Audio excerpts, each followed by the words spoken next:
Hi, I'm Dave Morss. I'm here in Santa Rosa at the Green Flight Challenge. Actually, today we're at the Jet Center. The Green Flight Challenge will be on the other side of the airport tomorrow.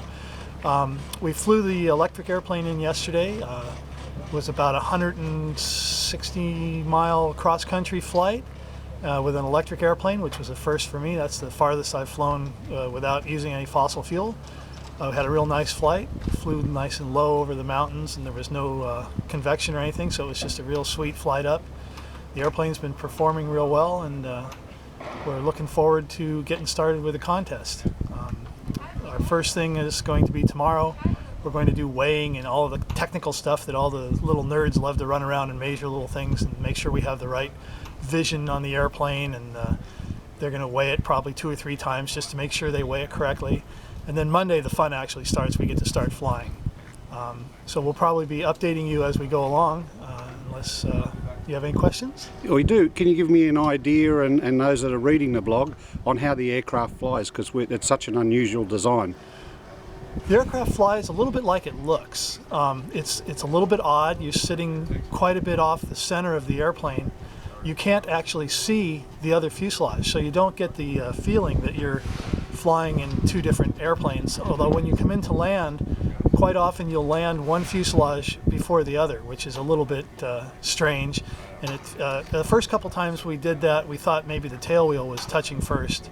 And as we got more experience, we realized it was just the other fuselage landing, and for some reason it feels like the wheel behind you had touched the runway, but that's not the case. In flight, it's a little bit odd.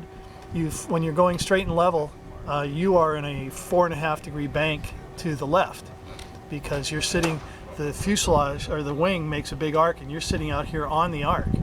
So as you can see, both fuselages are canted inboard, even though the airplane is going straight. So that takes a little getting used to. I did notice following you yesterday that the wingtips seem to be up about 3 feet on each side. Yeah. So we understand exactly what you're saying when the plane is flying. Yeah, it's unique. I've seen it fly when Robin was flying it, and it looks like it just ghosts along, and it's kind of that way inside too. It's very quiet, very smooth, and it just wants to keep going. We make a power change, and it takes a very long time to accelerate, and it takes a very long time to decelerate. With we're talking 1 or 2 kilowatt power changes and optimizing our cruise settings.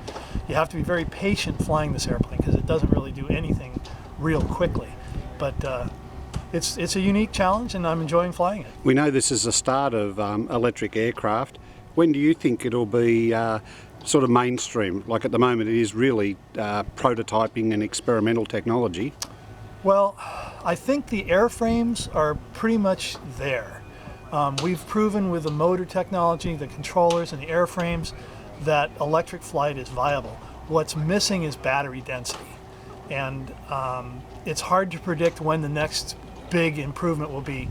And like computers, there's a new generation every 4 or 5 months. Battery density technology hasn't quite got that frenzied where it's completely reinventing itself every 6 months, but I'm suggesting that maybe another 2 generations of battery technology, and we'll have the battery density in the areas where it becomes practical. All right, we know you've got a busy day to go out and fly the aircraft and check over the course and the last few modifications, so we appreciate your time, and we'll catch up with you tomorrow. Thank you. All right, thanks.